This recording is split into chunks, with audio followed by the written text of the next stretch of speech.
How are you doing, folks and family? Oakland Cemetery. We're back here actually at section 5. We're in the process of GPS mapping our cemetery and specific grave sites, and as you can see, there's 4 PVC pipes to my right. And this actually takes me to the point of origin of how I started in the cemetery. By trying to look for a grave, I couldn't find it, but someone said that, hey, it's definitely here. So in Find a Grave, there was an individual by the name of Sadler, Richard Sadler, who passed away in 1934, and then his spouse was buried here. The only thing was we could not physically locate her stone at the time. And the way the cemetery map reads, it only shows one name, Sadler. But that's, once again, if you only have so much space to have 5 different names, it's not that as easy to document. But the more familiar you are with the cemetery, or fortunately, if you are able to look up a cemetery map, then you'll be able to find out like if the actual individual is there or not. But while in the process of probing around this site for several different stones that have been confirmed to be here, at least on the cemetery map, we found one that seems to be right behind Sadler. We believe it's to be his wife, Miss Mary Magdalene Sadler. So we're going to find out here in a little bit. Basically, we used a probing tool. If her stone is similar to her husband's, what we did is basically took the probing tool from where her husband is set, took approximately 6 feet from behind it. We actually looked 6 feet forward of it and 6 feet to the left of it. We didn't find any stones there, but the Sadler stone just so happens to be the last one in the row. So what we did, went 6 feet back, probed. The probe went a lot further down than we thought. Maybe came out a little bit further back. Didn't work there. But then here's where we got a stone. We're not going to probe too hard just because we know the stone is there. And so what we did is we kept moving the probe to where it started to go down, and that's how we got the PVC marker right there. And then for the left and the right, and then the aft end, there's the stone. You might be able to hear it, and then right there is where we put the PVC pipe. That's how we got the aft corner. And then for the top of the stone, or the head of the stone, the tool goes pretty far down, right about here. And what Mr. Harmon has shown is that we're basically going to use a handsaw and cut the mat off. And if you think about it, the overgrowth on the stone, basically you can flip the stone up depending on how easy it is to move and what type of stone it is, and then put the mat of grass back under, hopefully put the stone back on top, have it level to the ground where it's allows for ease of maintenance, and then we'll go from there. So right now we're going to go ahead and cut the mat off the top. Okay. All right.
Face the camera, and we'll get it from this side.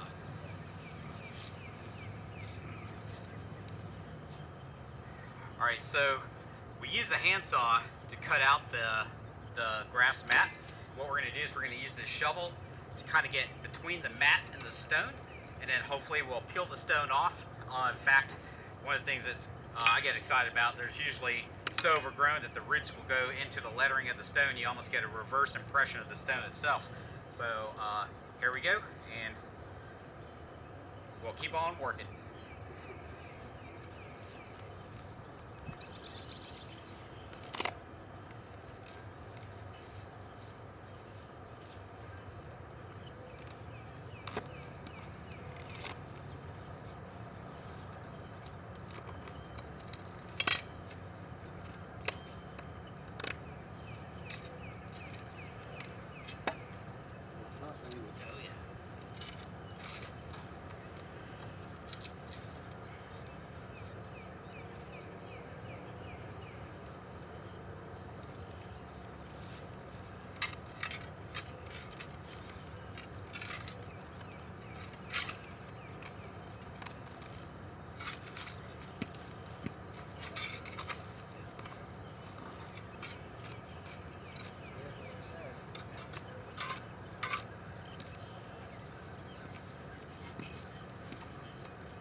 All right, so we took the mat off.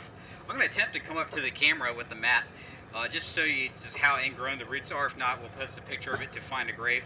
But it is the spouse of Mr. Sadler, who's Mary Lamb Sadler.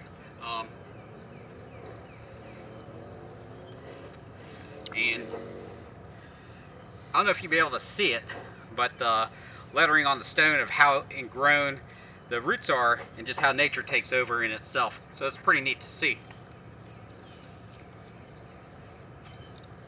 Well, what we're going to do, basically use our pinch tool on the side. We'll bring our stone up, and then we'll try to make it at least level with the ground, and then we'll see you in the next cut.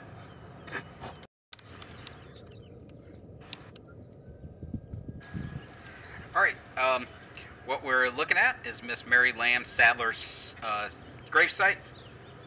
It was uncovered, or excuse me, it was covered in growth.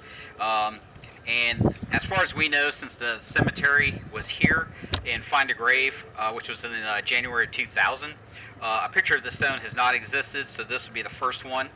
And same went with her husband, who we accidentally found about a year ago when we were looking for Mr. Corder's stone per a photo request in Find a Grave. So basically, Mr. Harmon and I, we basically took the stone out, put some dirt in, leveled it out, so now it's level to the ground, makes it ease for the lawn care and the maintenance. And then we're going to come out here, clean the stone up, and then in the final cut, we should have a pretty clean shot of Miss Mary Lamb Sadler's stone. I guess if you come in on this side, so that way we're not out the back of the camera.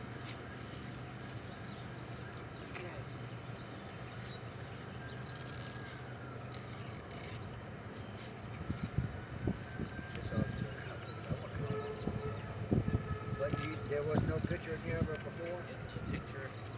Just, no picture, no request. Just this is a whole thing of where you just you go in and these people are listed, so you just put a request in. Because what they probably done, they used the cemetery book. Yeah, and just went straight down the thing. Yeah.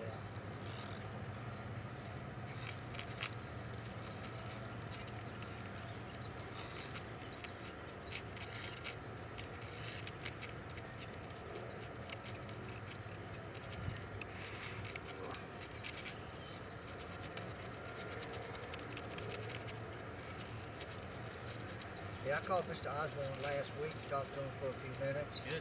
And he sure did a lot of cleaning down there. Oh yeah, I saw all the sticks. Yeah.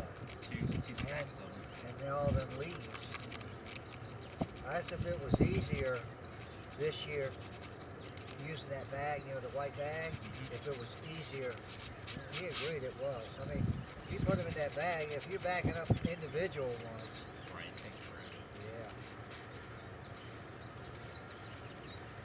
If you use the cart to them, well, I tell you, that cart sure savings, man. I tell you.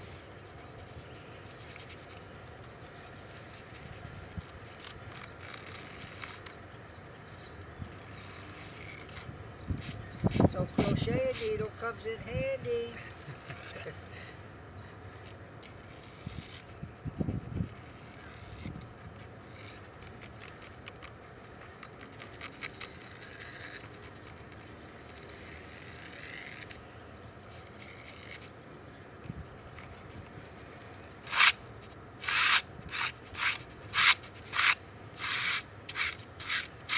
Well, that grass is growing in down there, hasn't it? Oh yeah.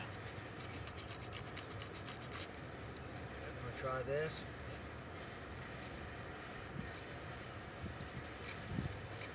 Try it. A lot of times we're just filling in the hole again. Well, I think now since it's exposed to the sun, it'll kill it no matter what. Yeah, dry it out.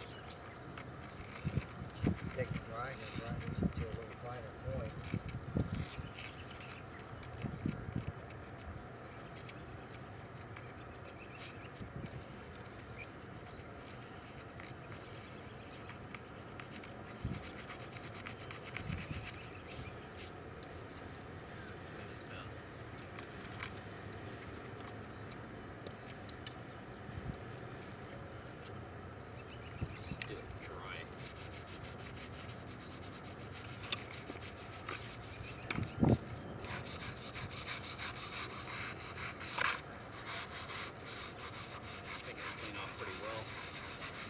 just kind of just do a surface clean, and then we can wipe it off that way.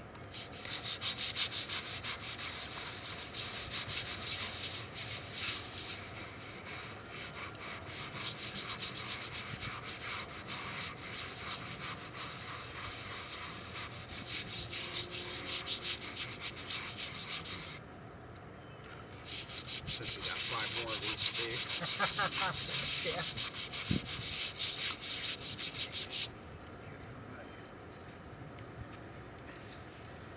Just go.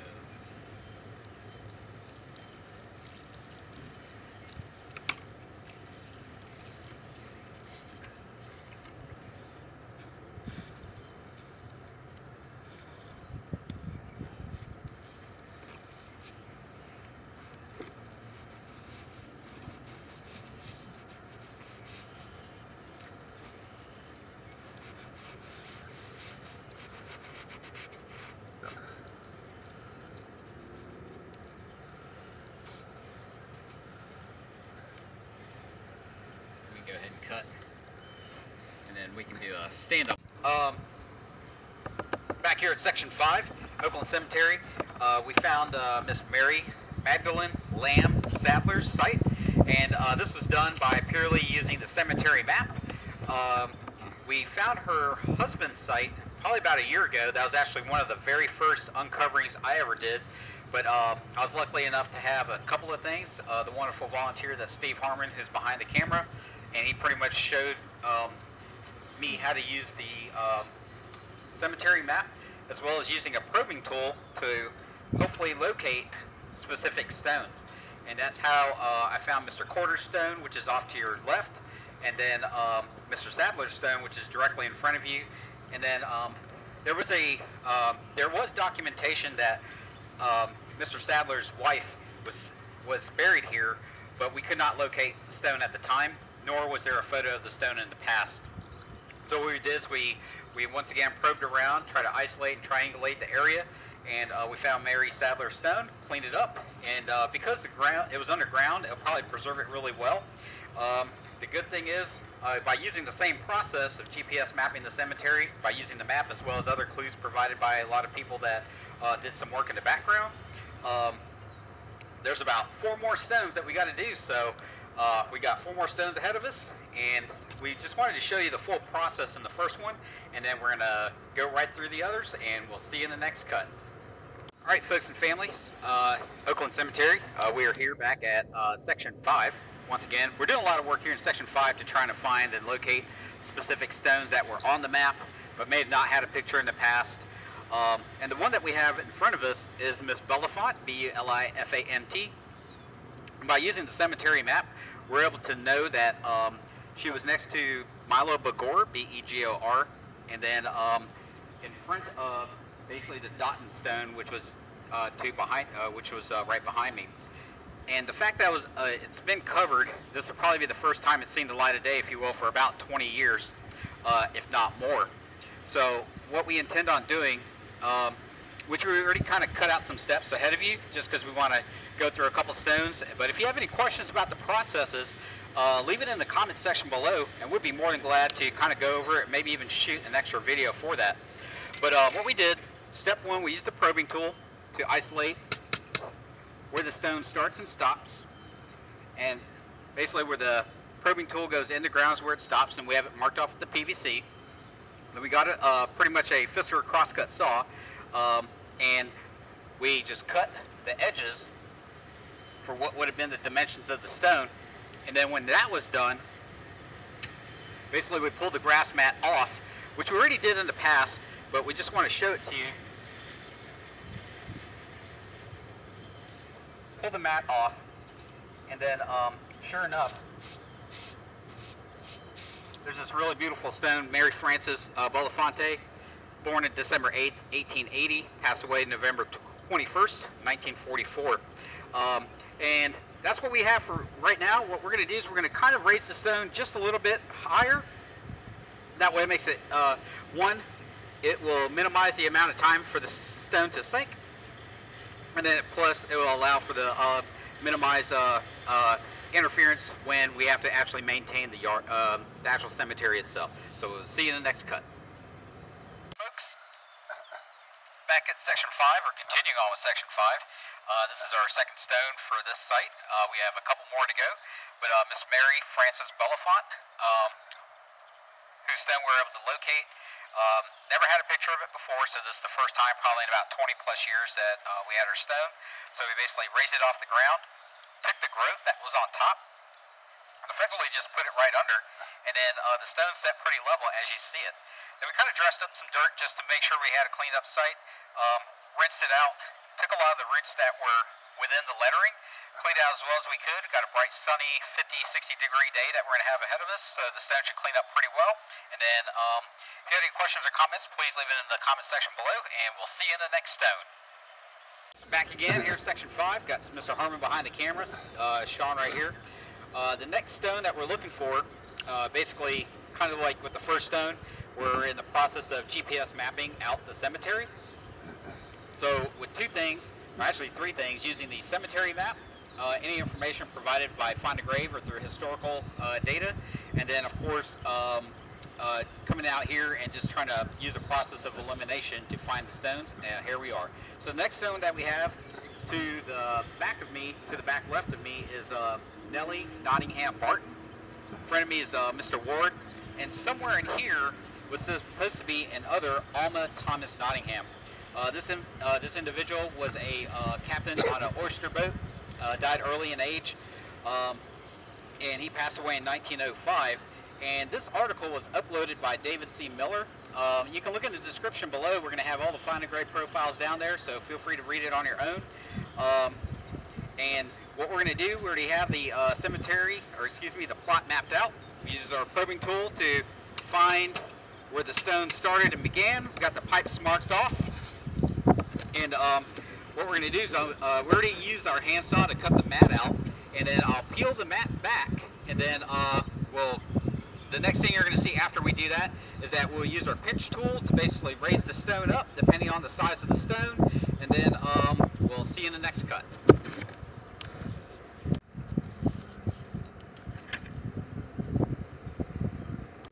Alright folks, we just finished the work with 8T Nottingham, and that's actually Alma Thomas 8T Nottingham.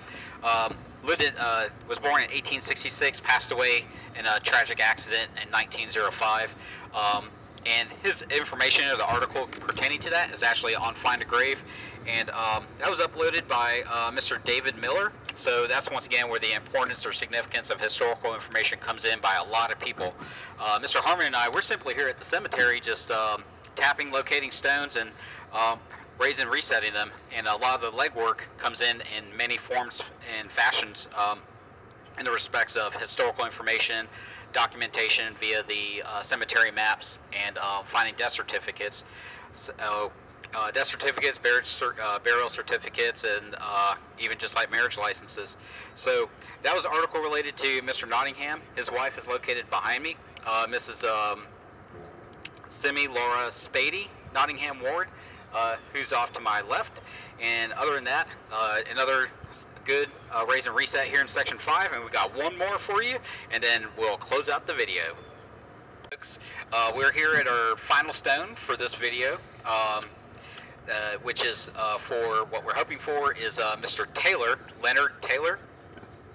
And we know that Mr. Taylor, or at least there's an individual with the last name of Taylor somewhere in this site. We did that by using the cemetery map, and then also it was documented on Find a Grave as far as this individual that was here. So what we did, we kind of cross-referenced the Nottingham, which is to my left, and then a couple other stones that were in the general area. And by using a probing tool, we ended up going to the right of Nottingham, and we found, far enough out, we found a stone, and then by process of elimination, we determined that it's most likely Mr. Taylor. And so what you see is the 2 PVC pipes already down. You already saw what we do before. We basically get the dimensions out with our probing tool. Once we mark the extremities of what would be the marker, we basically put a PVC pipe down. And for some reason, if you're at the close of your business or ready to close out the day, or maybe you don't have the tools at hand, but you can still mark out the grave, and then someone coming in behind you will know that there is a marker under there. And so what we did, where the flowers are there, we're just going to move that to the side, and we already pre-cut the mat out, so I'll move that here in a second. Got our PVC markers.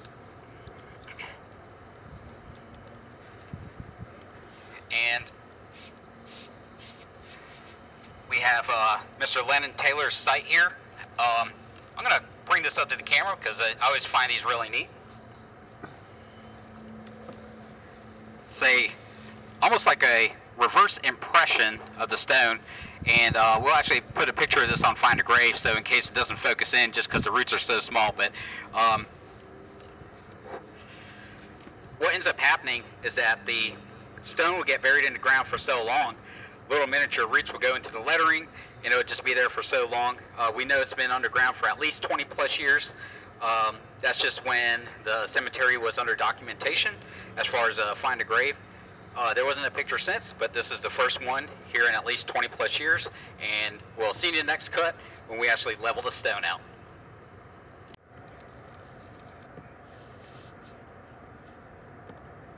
Alright, family and friends, we're just about at our conclusion with our GPS mapping, some raise and resets, actually uncovering raise and resets of some stones here in Section 5 at Oakland Cemetery.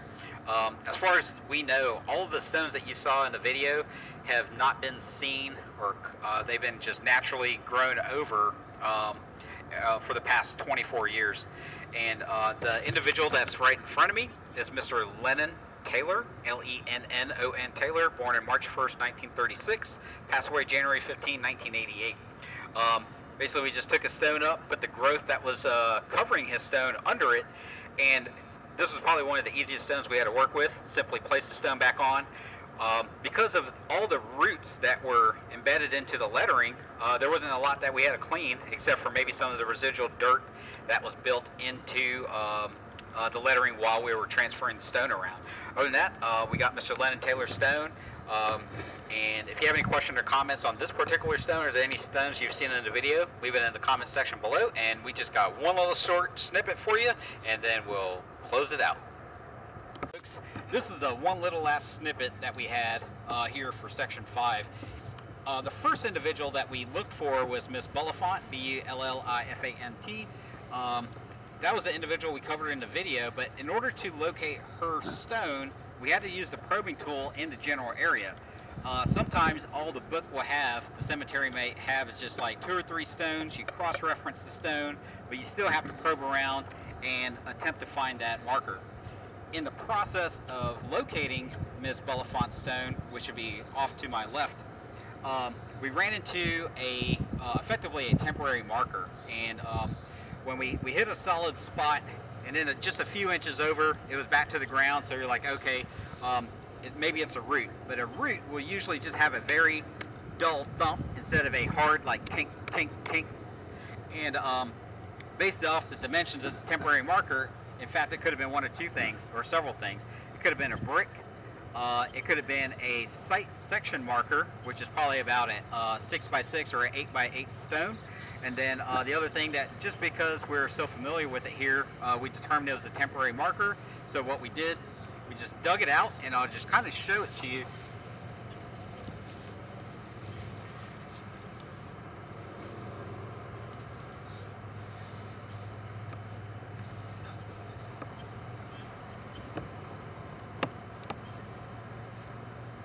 And it's going to be kind of hard to see. But where my finger's pointing, that's where the temporary marker is. But we'll get a close-in shot of it later on. But it's about 4 inches below the ground. What we're going to do is we're going to raise it up to where it's level with the ground. But real quick, the information, though, is Mr. Melvin T. Barnes. He was born in August of 1943 and passed away in September of 1998. So we'll follow up with you here in the next cut, hopefully with a slightly more raised temporary marker.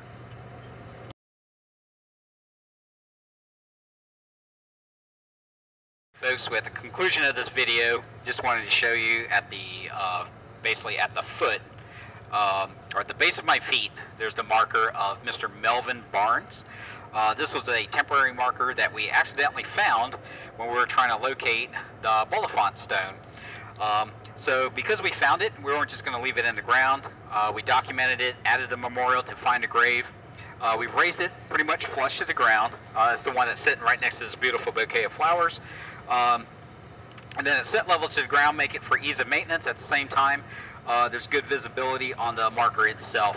So if you have any questions or comments, leave it in the comments section below. We got a lot of stones that have been uncovered. In fact, as the sun, it's got a little bit warmer out here, the stones are looking really nice. And hopefully when a loved one passes by, now instead of having to think if there are markers on site, we've got them located. And we'll see you in the next cut. If you like the video, please give us a like, subscribe, share it with a friend, and we appreciate your support. Till next time.